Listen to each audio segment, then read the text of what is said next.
ini film ini dibuat tahun 2024 atau 2023? Iya, 2024 ya.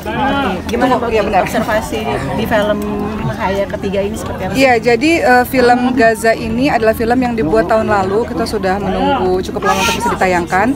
Tapi alhamdulillah ditayangkan di waktu yang baik ya, ketika semua orang sedang libur dalam perayaan Idul Adha. Mudah-mudahan ini jadi film yang bisa dinikmati oleh banyak orang. Sama seperti saya bermain film dari dulu sampai sekarang, salah satunya ingin sekali bahwa film itu tidak hanya sekedar menjadi tontonan tanpa inginnya tontonan menjadi tuntunan. Maksudnya film-film yang ditonton itu membawa pesan-pesan tersendiri gitu. Nah, kenapa saya terlibat dalam film Gaza? Tentunya tidak semua orang memahami cerita tentang Gaza atau mau baca sejarah tentang Palestina, atau mungkin mereka sempat ingat tapi kemudian lupa. Melalui film ini saya dan teman-teman di belakang layar ini dan di depan layar ini berusaha untuk mengembalikan awareness itu lagi supaya kita peduli lagi terhadap Palestina. Dan banyak orang yang bertanya-tanya, kenapa sih harus peduli dengan Palestina? Apa sih yang terjadi sebenarnya? Cukup dengan menonton film ini sebenarnya mereka sudah mendapatkan informasi secara global mengenai Palestina. Jadi ada banyak pesan-pesan yang diselipkan di dalam dialog-dialog dalam pesan ini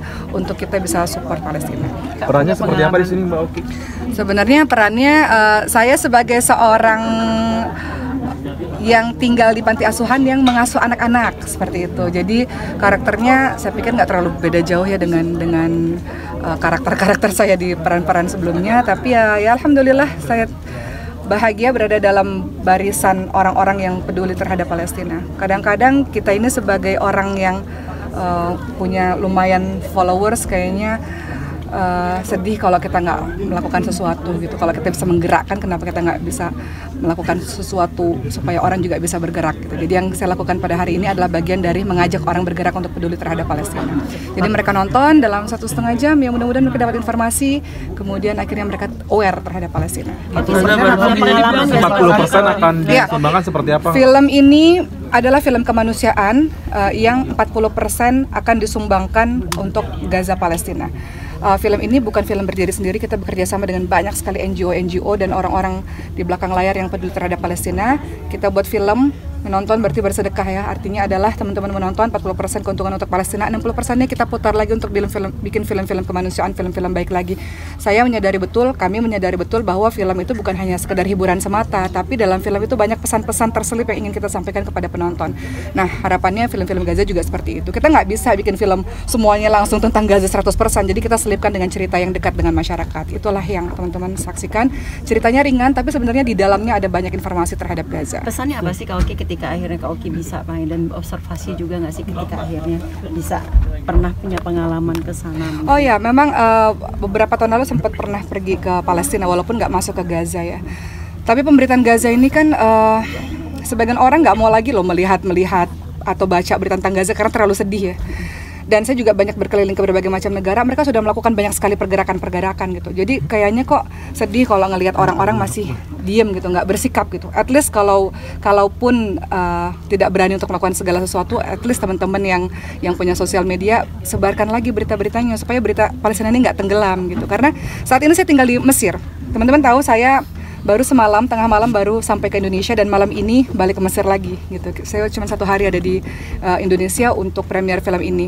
Saking saya merasa bahwa film ini sangat penting, dan film ini sudah ditunggu sebenarnya oleh teman-teman di Palestina sana. Trailer ini sudah diputar di beberapa negara termasuk di Mesir oleh para pengungsi-pengungsi Palestina, dan mereka mengatakan terima kasih yang luar biasa karena rakyat Indonesia peduli terhadap Palestina. Salah satunya film ini adalah bukti bahwa kita nggak melupakan Palestina. Ketika punya pengalaman ke Palestina sendiri, seperti apa mungkin suasana ketika pada saat itu Kak Oki terjun langsung ke situ?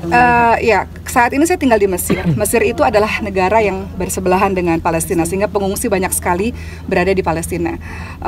Keadaan mereka ya tentu banyak air mata ya karena harus berpisah. Rata-rata istri dan anak-anak ada di Mesir, rata-rata suaminya masih ada di dalam Gaza gitu. Jadi mereka terpisah. Atau mereka ada di Mesir dalam keadaan yang terluka atau butuh pengobatan dan sebagainya. Jadi bagi saya yang tinggal bersebelahan dengan Palestina pada saat ini merasakan betul kesedihan lah para pengungsi, dan bagaimana teman-teman yang ada di Mesir. Kami kemarin sholat hari raya gitu ya, itu biasanya kita juga setelah khutbah itu biasanya kita free Palestine, dan free Palestine itu nggak menggema hanya ada di Mesir. atau di Indonesia dengan film ini, tapi di belahan negara manapun. Saya pergi kemana-mana pada saat itu, orang-orang Eropa sekarang melakukan pergerakan yang luar biasa terhadap Palestina. Jadi rasanya kok malu ya Indonesia sebagai negara yang katanya penuh dengan kasih sayang dan kepedulian tingkat tinggi, nggak melakukan apa-apa. Jadi ini bagian dari bahwa saya punya sikap, saya pribadi dan beberapa teman lainnya, kita punya sikap menentukan posisi kita ada di mana. Posisi kami adalah bahwa kami berada bersama dengan Palestina, seperti itu. Terakhir tahun berapa Mbak Oki sendiri ke Palestina? Saya akan ke Palestina lagi sebenarnya nanti ini 2 minggu lagi saya akan ke Palestina di bulan Juli ya. Di bulan Juli ini saya akan ke Palestina untuk datang lagi. Sebelumnya bersama dengan Riches dan beberapa teman, Mas Justice, sutradara dan sebagainya, kita pergi beberapa tahun lalu, saya lupa ya, mungkin sekitar 5 tahun yang lalu saya pergi ke sana. Dan interaksi kami dengan Palestina bersama dengan para pengungsi Palestina yang sudah tersebar di mana-mana. Termasuk kami sendiri di Indonesia, kita punya guru yang berada dari Gaza, Palestina. Jadi orang-orang Gaza itu sebenarnya ada juga di sini kan. Mereka Masya Allah, dan mereka ketika menonton film ini mereka tahu bahwa Indonesia berada dengan Palestina. Mereka nggak sendiri. Agendanya di bulan Juli yang kakak mau kesana. Bulan Juli nanti kita akan menuju ke, kita nggak, tentu saja nggak mungkin ke Gaza ya, tapi kita akan menuju ke Masjidil Aqsa. Saya bersama dengan anak-anak. Anak-anak saya berada juga dalam film ini ya, dan mereka ingin tahu tentang Palestina, dan bagi saya itu sebagian dari salah satu edukasi untuk anak-anak, bahwa anak-anak harus tahu tentang Palestina, harus tahu Masjidil Aqsa itu apa, harus tahu sejarah yang ada di Masjidil Aqsa itu apa, harus tahu kenapa peduli terhadap Palestina, kenapa harus jaga Masjidil Aqsa. Jadi ketika ada kesempatan rezeki untuk bisa pergi ke sana, apapun yang didengar oleh anak-anak, mereka harus lihat secara langsung, terutama Masjidil Aqsa, karena kita nggak bisa pergi ke Gaza tentunya. Anak-anak harus paham. Ketika kita paham, kita akan mau untuk memiliki kepedulian dan bergerak. Kalau nggak paham, nggak akan peduli dan nggak akan bergerak. Anak sendiri baru pertama kali Mbak Oki ke Palestina. Kenapa? Anak-anak baru pertama kali ke Anak-anak baru pertama kali ke Palestina. Saya katakan Mariam, nama anak saya pertama adalah Mariam. Mariam ini adalah tempat, mereka anak-anak sudah tahu tentang cerita Palestina, sejarah tentang Palestina dan sebagian dari zaman dulu sampai sekarang. Sehingga ini saatnya bagi saya untuk menunjukkan pada anak-anak, ini loh nak tempat-tempatnya, ini loh. Mereka mengatakan, oh takut ada tentara Israel di sana. Di Palestina, di Masjid Al-Aqsa memang ada tentara Israel, memang ada yang berjaga-jaga, memang ada. Tapi tentu tidak ada perang di situ ya, tidak ada pemboman di sana. Tapi saya rasa penting untuk bawa anak-anak, karena anak main film ini kan akhirnya jadi lebih tahu tentang Palestina. Jadi bagi saya punya agenda untuk mengajak anak-anak ke Masjidil Aqsa untuk mereka lihat sendiri dan mereka jadi semakin paham. Kalau mereka paham, mereka peduli. Kalau mereka peduli, kelak ketika mereka semakin besar, mereka bisa bergerak untuk ngajak teman-teman lainnya peduli terhadap Palestina. Kenapa orang diam? Karena orang nggak tahu tentang Palestina. Oke, akan ada kolaborasi dengan Zaskia Meka juga nggak akan beliau? Iya, kemarin Zaskia Meka ke Mesir, ya. Kemudian sempat mau ketemu, tapi karena beliau agendanya padat, jadi belum bisa ketemu.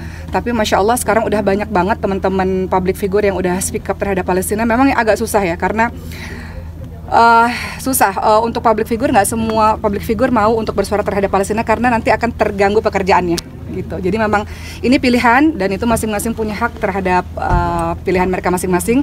Tapi untuk saya dan beberapa teman, kami memilih untuk berada dalam posisi yang jelas bahwa kami berada bersama dengan Palestina. Bukan hanya kami sebagai seorang Muslim, tidak, tapi saya rasa semua manusia yang mengikuti pemberitaan tersebut paling tidak bisa bersikap lah gitu dengan hati nuraninya, mana yang kira-kira mereka bisa support, mana yang kira-kira mereka tidak support, seperti itu. Tapi Ustazah merasakan nggak Ustazah ketika teman-teman takut karena takut di ban dari brand atau apa segala macam, Ustazah merasakan atau justru malah sebaliknya? Semua orang punya pilihannya masing-masing gitu ya. Ketika seseorang berdiri untuk Palestina, nggak hanya di Indonesia, di belahan negara manapun, itu akan terganggu beberapa jenis pekerjaannya mereka gitu. Itu pilihan gitu. Tapi bagi sebagian orang pilihannya adalah untuk menyatakan kejelasannya gitu, nggak tengah-tengah, nggak abu-abu, nggak dia menyatakan kejelasannya, panggilan dari hati nuraninya sih. Jadi mereka untuk kami berada di sini dan salah satu bentuk kepedulian kita adalah lewat seni dan budaya adalah dengan film ini. Gitu. Jadi harapannya film ini ya alhamdulillah kita menggerakkan kepala sekolah, kemudian NGO, mudah-mudahan banyak yang nonton lah insyaallah. Kerjasamanya apakah nanti yang di bulan Juli ini mungkin ada orang Palestina yang? Iya, kita berencana film Palestina ini kan sudah ada subtitle bahasa Inggris, kemudian bahasa Arabnya juga. Kemudian Teh Meli Guslow, Masya Allah, beliau itu tidak ada sepeser pun untuk Teh Meli Guslow dengan semua yang beliau sudah berikan untuk film Gaza ini.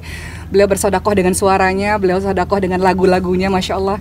Jadi banyak para pemain-pemain yang bersodakoh juga untuk film ini, seperti itu. Jadi kalau teman-teman tahu di balik layarnya, mereka bersodakoh dengan cara mereka sendiri ya. Mereka melakukan sesuatu dengan cara mereka sendiri. Jadi Bagi saya ingin mengucapkan terima kasih juga kepada teman-teman yang udah begitu peduli.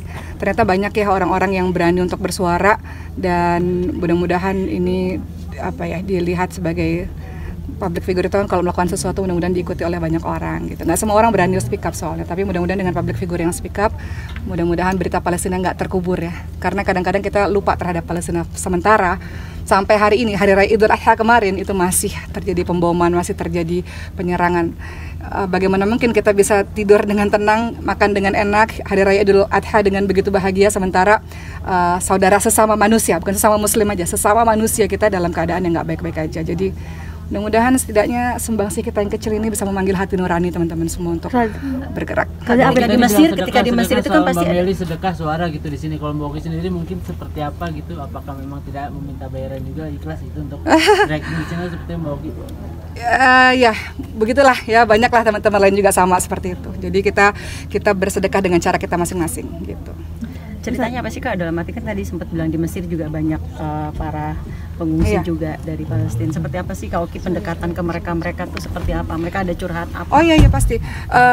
Saat ini saya tinggal di Mesir, dan udah setahun ini saya tinggal di Mesir sebenarnya teman-teman semua. Kita banyak aktif dalam kegiatan-kegiatan kemanusiaan di Mesir, khususnya para pengungsi-pengungsi Palestina, dan kita memberikan bantuan dari seluruh dunia. Lewatnya kan salah satunya lewat Mesir gitu. Kemarin beberapa bulan yang lalu kita baru ngirim truk ya menuju ke Gaza.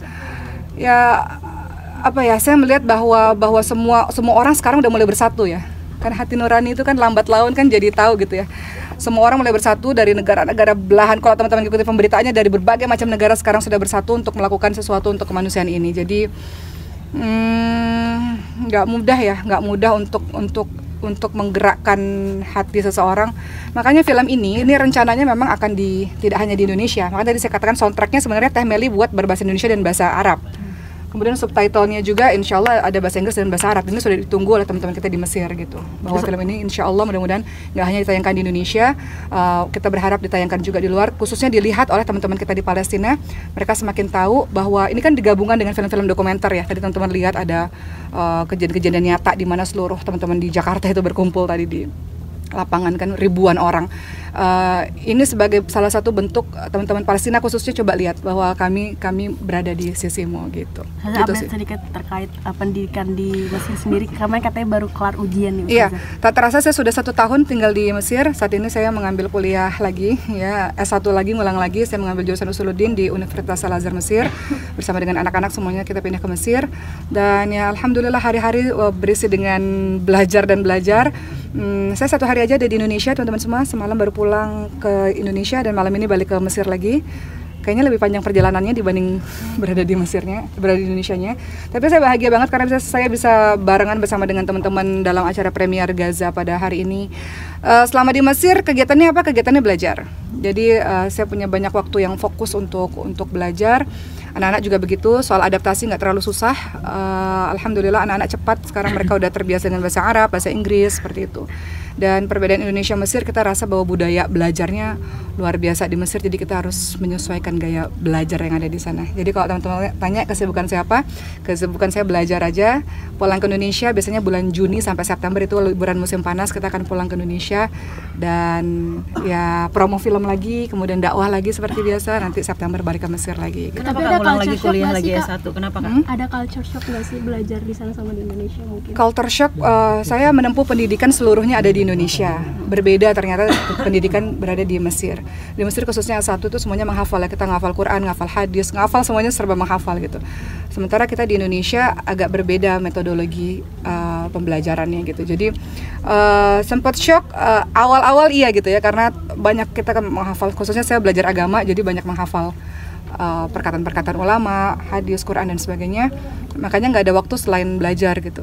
Dan anak-anak juga awalnya kaget ya, cuman akhirnya sekarang sudah terbiasa dengan ritme belajar yang ada di Mesir. Culture shock mungkin secara budaya aja, orang-orang Mesir memang tough ya, orang-orangnya agak lebih bersuara lebih tinggi. Orang-orang Indonesia di Mesir itu terkenal sebagai orang-orang yang lemah lembut, adem ayem, sopan santun, baik hati. Itu orang-orang Indonesia tuh terkenalnya dengan karakter yang orang-orang yang sabar gitu. Ya setiap negara punya beda-beda, anak-anak jadi belajar banyak hal tentang budaya-budaya yang berbeda gitu. Ada perbedaan anak-anak di sana Kak ketika main dibebasin, karena kan kalau di Indonesia mungkin ada rasa warningnya. Iya, kalau di Mesir itu memang semakin malam semakin ramai ya, apalagi musim panas ini, isyanya jam 10 malam, jadi di taman-taman, biasa orang-orang Mesir sukanya di taman sampai jam 12 malam di taman gitu kan. Dan kita libur 4 bulan biasanya, kalau di Mesir itu kita belajar sebentar, habis itu libur musim panas 4 bulan. Jadi secara anak-anak senang di sana karena ya rame terus dan aman. Kalau kita jalan di malam hari aman gitu. Dengan Koki kabarnya juga kalau